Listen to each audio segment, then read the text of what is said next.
La mafia médicale est sûrement un peu l'envol, si je peux ainsi m'exprimer, de toute cette démarche de conscience dans laquelle je suis.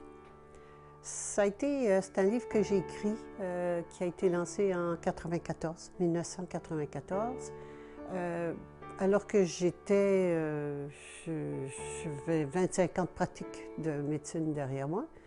Et je l'ai écrit parce que ça m'a pris plusieurs années à mettre ensemble les différents morceaux, le puzzle médical du fonctionnement de la santé, ce qu'on appelle la santé. Réaliser que ce n'est pas de la santé, mais que c'est de la maladie. Et quand j'ai compris comment ça fonctionnait, je me suis dit, mais il faut que je le dise. Je ne peux pas ne pas le dire. Tout le monde trouve que le système ne fonctionne pas. Personne n'est content, les médecins, les patients, le gouvernement, pour différentes raisons. Personne n'est content et on continue à avancer dans ce système et personne ne semble comprendre. On a l'impression d'être sur un navire à la dérive. Capitaine, on ne sait pas trop qui c'est. Moi, j'ai senti d'écrire un livre et puis de dire comment ça fonctionne. C'est strictement ça, la mafia médicale. Comment ça fonctionne, que c'est un système de maladie qui est entièrement contrôlé derrière le rideau de la scène politique par les financiers. Et donc, il faut penser financier. Mettez-vous toujours dans la peau d'un financier.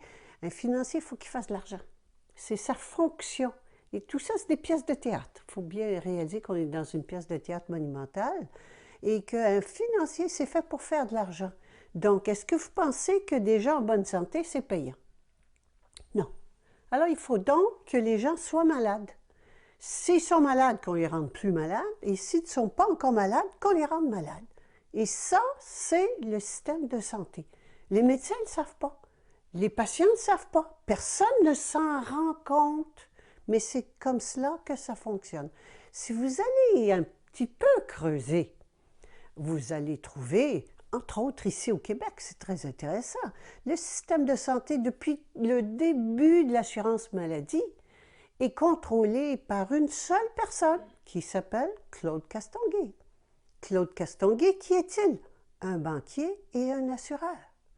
Alors, c'est un banquier qui mène le système de santé. Alors, il était là au moment de l'instauration du système. Il était là au moment de la mise en place de l'assurance médicaments. C'était lui qui dirigeait la commission. Il était là encore tout dernièrement comme grand chef de la commission qui porte son nom, la commission Castonguay, où il ouvre la porte toute grande à la privatisation. Alors, il a fait le système public, il l'a défait pour que ça ne marche pas, pour le privatiser. Qu'est-ce qu'il y a derrière ça? Mais cherchez pas, il y a toujours de l'argent. Alors, qu'est-ce qu'on a fait? En faisant un système public, on a fait un monopole public. C'est ça qu'il faut comprendre. Comment ça marche? On a fait un monopole public, ce qui fait que tout le monde a dit « Oh, chic alors, tout le monde va pouvoir avoir accès aux soins de santé, c'est superbe. » Après, une fois que le monopole public est fait, vous faites le chaos, vous créez, vous coupez, comme ils ont fait, et vous coupez les subsides, les postes, vous coupez les budgets des hôpitaux, des services, et, pardon, et donc à ce moment-là, vous créez le chaos et vous arrivez à la rescousse, vous amenez le sauveur qui s'appelle la privatisation. Et la privatisation, c'est quoi? C'est l'établissement d'un monopole privé. Le monopole était déjà fait. Il suffisait de le privatiser. Alors que si en 70, Claude Castonguay avait proposé un monopole privé, la population aurait hurlé. Il fallait le faire progressivement. Et ça, tout est comme cela. Je vous dis celui-là, cet exemple, parce qu'on l'a en ce moment en pleine figure une fois de plus. Mais c'est la même chose. Donc, j'ai réalisé que Le système médical était donc un système qui était un système de maladie et qui était fait pour rendre les gens malades. Bon, ceci étant dit, qu'est-ce qu'on fait? Qu'est-ce qu'on fait? Parce que moi, je suis une femme pratique. Je veux toujours savoir, il faut qu'il y ait une solution. OK, on voit le problème, on comprend comment ça se passe. Où est la solution? Et là, je me suis posé une question. Je me suis dit, c'est intéressant, on parle toujours du corps médical. Mais je n'ai jamais entendu parler de l'âme médicale. Si un corps, il doit bien y avoir une âme. Ça va toujours de pair. Mais je n'ai jamais entendu parler de l'âme médicale. Et qu'est-ce que c'est que l'âme médicale? Bien, l'âme médicale, c'est la raison d'être, l'essence du corps médical. Et qu'est-ce que c'est? Bien, c'est le malade. S'il n'y a pas de malade, il n'y a pas de système médical. Alors, pas d'âme, pas de corps. Le corps est toujours secondaire à l'âme. Et le corps manifeste l'état de conscience de l'âme. Alors, je me suis posé la question, si le système de santé est malade, c'est que c'est inversé. Le corps n'est pas au service de l'âme, mais c'est l'âme qui est au service du corps. Alors, le corps se fiche éperdument du malade. Ce qui compte, c'est qu'il fonctionne, mais il se fiche du malade. Donc, il y a une séparation. Et le système est à l'envers. C'est pas l'âme qui mène, mais c'est le corps qui mène et l'âme qui est laissée pour compte. Voilà donc pourquoi le système de santé est malade, mais ça ne s'applique pas seulement au système de santé, ça s'applique à l'individu. L'individu est malade, et là, ça m'a ouvert une toute autre perception de la maladie. Il est malade dans son corps parce qu'il est disjoncté de son âme. Alors ça, j'ai plus vu du tout la maladie de la même façon. Et que la maladie dans le corps n'est que la manifestation de mon état d'inconscience dans mon âme. Alors, à partir de là, j'ai dit, ben, oublions le corps, arrêtons de nous occuper du corps, c'est pas ça qui est important. Occupons-nous de l'âme, de la conscience, et le corps le manifestera. Alors, plus je m'élève en conscience, plus je deviens consciente de qui je suis, parce que c'est ça la réalité, de qui je suis vraiment, plus mon corps est en bonne santé. Et ça m'intéressait. Parce que je me disais, si j'ai appris la maladie à l'université, dans mon cours de médecine, si c'est ça que j'ai appris, mais qu'est-ce que c'est que la santé? Et ça, on ne nous l'enseigne pas. Et la santé, c'est directement, spécifiquement, l'état de conscience de qui je suis. Et là, évidemment, on ouvre la grande porte. Qui suis-je? Qui suis-je? Je pense depuis toujours et depuis des milliers d'années, et quand je dis je parle en tant qu'individu, qu'être humain, l'être humain se prend pour une pauvre créature, impuissante, d'un créateur extérieur, quel qu'il soit. Ce créateur peut être par exemple les parents. Les parents nous créent. Ça peut être le bon Dieu. Le bon Dieu aussi nous crée. Ça peut être l'accident de voiture que j'ai. Bien, le créateur, c'est l'autre automobiliste qui m'est rentré dedans. C'est pas moi. Je peux avoir une mauvaise récolte. C'est la pluie qui fait que la récolte n'est pas bonne.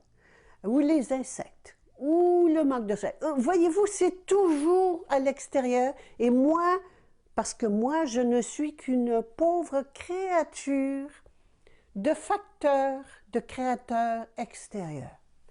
Alors évidemment, c'est pas drôle. Et ça amène quoi comme conséquence? Puis évidemment, j'ai peur. J'ai toujours peur de ce qui va m'arriver parce que ça vient de l'extérieur. Alors je sais pas, de là, tous les rituels qu'on connaît, des rituels religieux, sataniques, quels qu'ils soient, c'est pas grave, d'offrandes. On fait des offrandes au Créateur, à l'Esprit Créateur, pour qu'il soit de bonne humeur, qu'il soit bienveillant et que ça aille pas trop mal, et le mieux possible. Alors voyez-vous, ça là, c'est ancré dans nos mémoires cellulaires depuis des millénaires. Et on fonctionne comme ça, dans la peur. Et qu'est-ce que c'est que quelqu'un qui a peur? Ben, c'est quelqu'un avec qui vous pouvez faire ce que vous voulez. Il suffit, et j'appelle ça le syndrome du mouton, on est des moutons, parce que le mouton symbolise la peur. Qu'est-ce que vous faites un mouton si vous voulez le faire partir de ce côté? Vous lui faites peur par là, il va se sauver par là. Ah, puis vous dites, ah ben non, maintenant on change de direction, c'est très simple, vous lui faites peur par là, puis il part par là. Vous faites exactement, vous faites faire ce que vous voulez à des moutons, à des gens qui ont peur. S'ils commencent à se rebeller un petit peu, ben vous leur faites plus peur, et là, allez hop, ils reviennent des bons moutons dociles, obéissants. Et donc, il est très facile de contrôler la population en leur faisant peur. C'est extraordinaire. Un exemple qui est fabuleux, je ne peux pas m'empêcher d'en parler parce qu'on a parlé de la mafia médicale, c'est les vaccins. Les vaccins. Alors, qu'est-ce que c'est que les vaccins? Les vaccins, c'est la peur de la maladie, des microbes. Hein? Les microbes sont méchants, des ennemis extérieurs. Ils vont me créer une maladie. Voyez-vous encore le créateur extérieur qui va me rendre malade. Alors, comme j'ai peur des microbes, eh bien, je me prépare. Et je me fais toutes les histoires idiotes qu'on répète de faire des bons petits soldats qui sont prêts à la guerre. Vous voyez toujours la guerre, la peur, la guerre, la division, la séparation. Et donc, je vais me faire inoculer la maladie, mais atténuée, des microbes, mais pas trop méchants. De telle façon que si jamais il y a des gros microbes méchants qui viennent, bien, je vais être prête. Mes petits soldats intérieurs vont être prêts à faire face à l'ennemi extérieur, créateur extérieur d'une maladie possible. Et de là est née la vaccination. La vaccination qui consiste, écoutez, c'est d'une bêtise monumentale, qui consiste à rendre malades des gens qui sont en bonne santé. Pour qu'un jour, si jamais ils sont malades, ben ils soient prêts. Est-ce qu'on peut être malade? Est-ce qu'on peut être prêt à être malade? C'est un non-sens. C'est pas possible. Alors, c'est la vaccination. Et quand je compare toujours, on est dans un triangle. Hein, ce triangle infernal du mouton, donc. Et le mouton, ben, il faut qu'il ait peur de quelque chose qu'on appelle le loup, hein, qui est le méchant.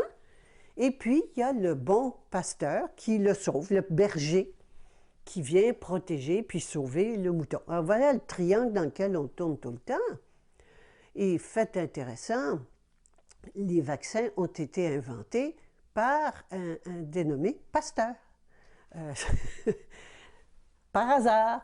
Mais Pasteur était tout à fait, toutes ses recherches étaient fausses, c'était un menteur, un tricheur, il volait les idées des autres. C'est prouvé, quand je vous dis ça, c'est des choses prouvées. Mais ça a été retenu et ça a été évidemment très lucratif et ça l'est de plus en plus. C'est inutile de vous dire que quand vous n'arrêtez pas d'assommer des gens avec des petites maladies, ben vous les fatiguez, on fatigue le système. Et là, les enfants sont pris avec des maladies qu'on trouve chez des personnes âgées. Puis on continue. Une bêtise de rendre quelqu'un qui est en bonne santé malade. J'ai encore pas compris.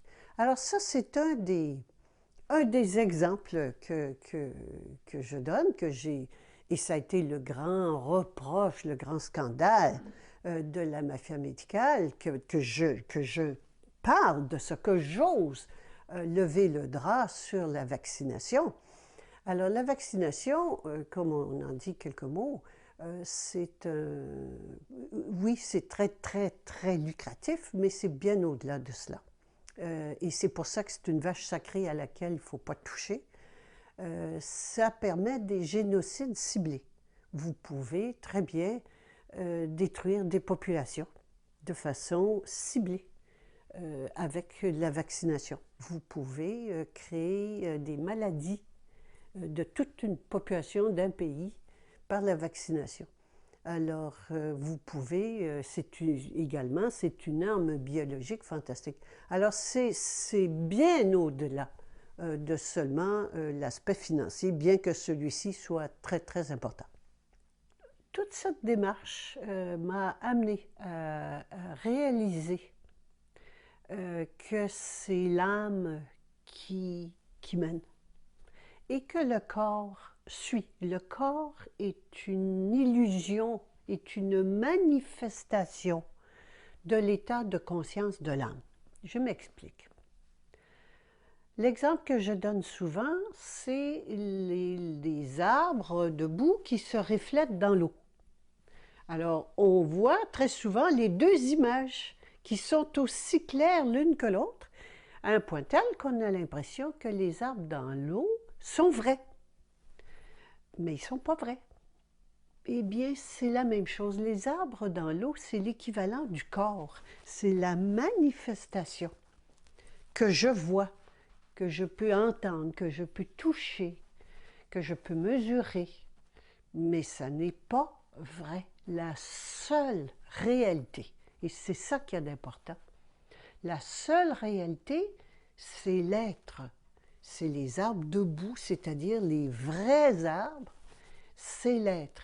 Et cet être, c'est l'esprit créateur qu'on a toujours mis à l'extérieur et qui en réalité est à l'intérieur de toute chose.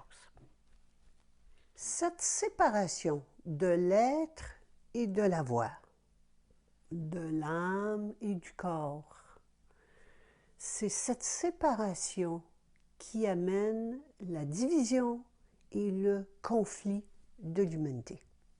Je m'explique. Nous vivons dans la dualité. Il y a deux aspects d'un individu.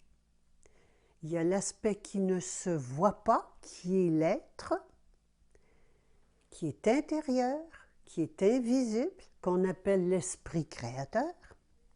Et il y a l'autre aspect qui se voit, qu'on appelle l'avoir par opposition à l'être, ou le corps par opposition à l'âme, ou encore la matière créée par opposition à l'esprit créateur. Or, cet esprit créateur, comme j'en ai parlé tout à l'heure, a toujours été extérieur dans notre conscience.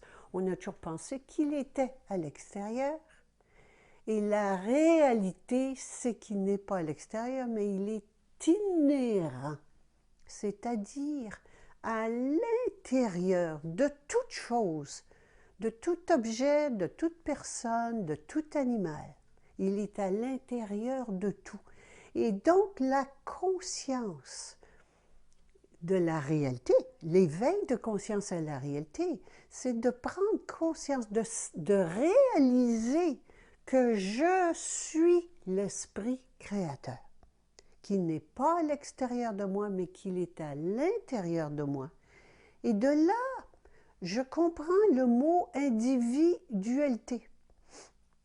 Le mot individualité, si on le sépare en deux, dualité veut dire qu'il y en a deux. Il y a l'être et l'avoir, l'esprit et la matière. Mais indivis veut dire qu'ils sont indivisibles. Ils ne font qu'un, ils sont un. Et c'est donc le même. Il n'y en a pas deux. Que l'esprit créateur intérieur manifeste la matière créée à l'extérieur.